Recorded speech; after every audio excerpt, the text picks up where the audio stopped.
I do have a spiritual connection to the island. My kin are buried there. When I go there, I can feel their presence. This is where my ancestors came from, George Newton and his Maori wife, Rakiura. They had been living on Codfish Island, but they moved down here where Bishop Selwyn found them and married them, 6th of February 1844. They had been on Stewart Island for 17 years. During that time they had a family. One of this family, Mary Newton, became my great-grandmother. George Newton and his wife, Rakiura, are both buried here, so there is a cemetery here. The land was sold to the Crown in 1864 and they lost all rights.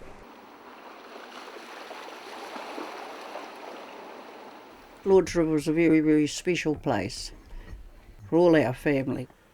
Harirua, our tipuna, was not in favour of selling Stewart Island, and if you look through the sale of Stewart Island you see where he took no money.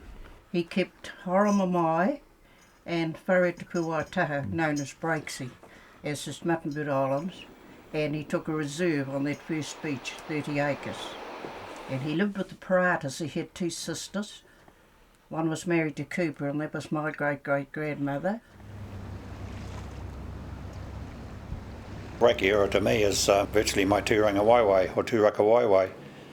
My great-grandfathers were born here and lived here all their times, and respectively each one married early Maori from the area. We've got very deep roots in this place. Our ancestors are buried on Codfish and other parts of Rakiura, and it's always been special to me. For many years I was a fisherman around there, and it was always my pleasure to get ashore and walk on the place. Isn't that some good? It's a jewel. There's not many places left in New Zealand where the bush is still there. The solitude. Solitude means a lot to a lot of people. You can get that there.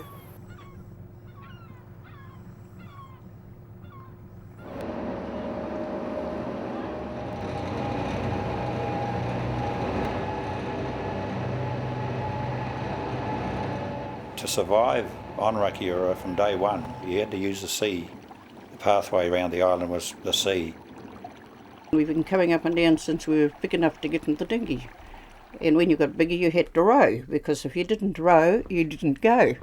We had a right to come up here and take kelp for pohas and get kai. We got turi, we call the blue mussel turi, and what you call tuatua we call ruros, and cockles, and oysters off and on. We always went fishing if it was a fine day, or went looking for shells if the tide was right. And you got a feed of powers, kinners, poo-poos, boo-boos we called them, and went home and boiled them up. But we only took so many, and then we'd share them out when we got to the island, things like that. I suppose years ago they'd get birds too.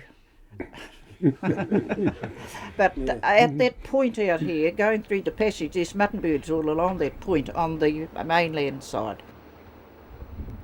Early Polynesian arrivals to the country would have come from the islands of the North Pacific. Migration of the great waka from Hawaii to New Zealand, and the earliest known one was Maori in 900, I think it was, that he came here. He claimed the whole of the South Island. He called it the Waka of Maui.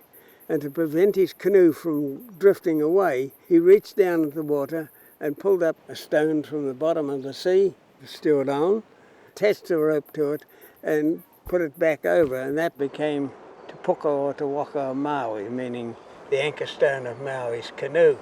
Later it became known as Motunui, meaning a big island. Later on it became Rakiura because of Te Rakitamo. Te Rakitamo came down here looking for a wife, because his wife told him before she died to go to Motunui and marry a girl from there. But when he arrived there, lo and behold, she was already tapui, meaning she was already reserved for someone. And when he asked for a sister, it was the same thing. So he blushed deeply and he came away from there. But when the skies were red at sunset, the people used to look at it and say, "Oh, e te Raki o te Rakitamo," meaning the blushing of Te Rakitamo, because he blushed very deeply. And it was shortened down to Rakiura. From archaeological surveys, they know that Stewart Island was inhabited around about 1300. Moa bones, all sorts of things have been discovered. But I think it's got to be guesswork as to who the people were. Because we had Waitaha here for a start, and then came the Karimamoi, Ngaitahu. They all sort of intermarried, interrelated, and most of the descendants and owners of Rakiura, Maryland are from those marriages and integration of the different tribes of the area over those years. Rakiura was a place of refuge for people fleeing from intertribal fighting and so forth until they regained enough strength to return to where they came from. There's hardly a bay around this coast of Rakiura, east or west side, that I haven't come across remnants of occupation pre-European, whether it be middens or chisel on the beach or on the rocks or adze or something. And often you'd find where there'd been a slip and there'd be the remnants of a midden and stuff there. I think they were pretty transient. They would have probably moved in here, certainly for the titi, and then in other times of the year, through the summer months, they may have been chasing the eels up the rivers and probably gathering flax and bits and pieces. They certainly moved around. And Albion Inlet in the early days was, there was a kike here where Maori lived. There's quite a flat behind there, and the flax you see planted there is a harikeki, and it came from Roebucky Island. It was the only place that they got it. They brought it from. It was a good place here. Cockles are available. There was always birds and things like that. Actually, it was quite a good place to have a kike. Sheltered in all weathers. When they were negotiating the coast, they'd just go ashore at a suitable bay if the weather wasn't suitable to travel on and set up camp. And they'd build one of those whare rau's there in 2 or 3 hours. They've got several names, also known as a whare porataka, which is a round house, and they're also known as a maimai whare rau. They were used as dwelling houses at one time and workhouses. Only the dwelling houses had the koraputa in the top with the hole for the fire. Any other building that wasn't used as a dwelling house was termed a wharau. They were good too, nice, warm. There was a lot of them here at one time. The little fire in the middle is what is known as a takawahi, and it's only there for warmth. It's only a small fire, and you place a few rocks around and keep the fire into it because there's such a lot of fern, dry fern, that's placed in there for the purpose of keeping off the mud. No cooking is done within these buildings. All cooking is done outside. A tauwhare is an overhang of rock, and there's a clean, dry place underneath, used as accommodation. It was open at the front, and they all faced north, so that they would get the benefit of the sun. The sun would warm the rock, heat the rock above them, so that they had early electric blanket. Solar powered. Yeah, solar powered. Probably the prominent strongholds of the early tangata whenua, where they used to haul ashore, with Putatara, which is East Raggedy, and there was a big pa there. Codfish Island, that was another area that they resided in and hauled ashore. Te Hapua, the gutter at Masons, that was quite a prominent settlement. The south end of the spit at the neck, they lived there for a number of years. Bravo Island, Native Island was another one. So the survival of the early settlers was mainly out of the sea, and the bird life on the land, relatively easy to get. The fact that it was an island, it was easier for them to manage, and they did manage the resource that was here too. They certainly looked after it. And of course the titi, even today, it's a major part of our lives. The next sort of influx of residents to the area would be the seamen off the sealing ships.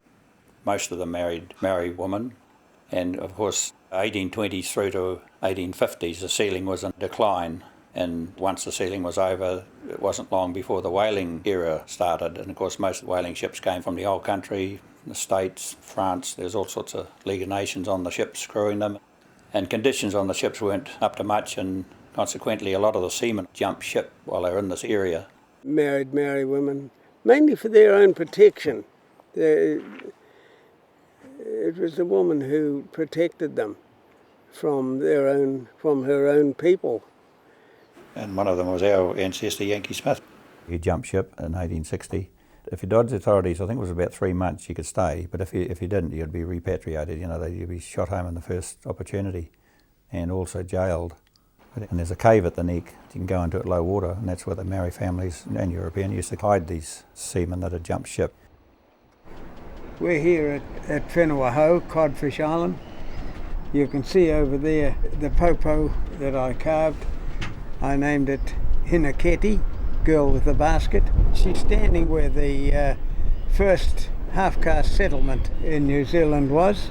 Maori girls married to Pākehā seamen. And there's quite a village there, right round there. It's the most sheltered place on the island, where you've got a good view out too of any approaching vessels. The marriages here took place, although they'd been with their partners for years and years. The first marriages took place here on the 7th of February 1844. It was conducted by Bishop Selwyn. That's who we descend from. Nearly all Maori that live in Bluff and on Stewart Isles. About the 1850s, codfish was almost vacated and they moved down the eastern coast of Rakiura, mainly Bungaree, Murray River, Mamaku Point, Maori Beach and those places. A lot of those places I found middens where banks have fallen away over there. So they would have been scattered all along that coast, and eventually most of them would have ended up at the neck. But there was quite a big population on the neck alone, around about 250 people living there. When the neck was populated, people would say, "How do you survive here?" And that was the answer they would get. "Ahia tā mimiti, whakarātau te tepu." When the tide is out, the table is laid. And that was how those people lived, because in those days they were absolutely isolated and they relied on the foreshore for their survival. All the houses were dotted round the coast, and the bush had been cleared, and they had gardens behind the houses. And they resided there till about 1915, is when the school closed, because most of the people were moving away. And of course they'd crossed the straits to Haraka, Aparima and Wakapatu and Waikawa, Bluff, Invercargill all round, and Rakiura into Half Moon Bay here, some of them. There's nothing there now. Families moved away, died out. I've listed 13 cemeteries on the neck, which were sacred to the people and still are. All those cemeteries were just above the shore. The biggest one there now, I would say, is the Joss's one. We thought times were hard when we look back, but we didn't know any other way. But then when you look further back, things were harder still for the older ones ahead of us. Mm-hmm. And even my grandmother used to have to go fishing after my grandfather was drowned. She was left with a young family. She'd take them, send them to school at the neck and row a boat out around Bench Island and fish all day and come back to Manning's Bay and land the fish and go home and milk the cow and get the kids organised again. So, I guess it's been quite a struggle for the tangata whenua to survive in this place. What kept my family here was mainly the fishing, and also the sawmills sort of started operating in the 1860s. So there was an opportunity there for some of the early settlers to have an income, commercial activities where you could get a job and make a living. Fishing would probably be the main one, and then milling was from 1860 through till about 1935. The last mill to close was the Maori Beach one. And then, of course, later they introduced deer to the island, and by about the 1920s, 30s, it was an opportunity to hunt the deer and, virtually make a living out of that. And then they got to the stage where numbers got increased so dramatically that they had to have government deer cullers come in. And a lot of the cullers in the early day were the, residents of the island here.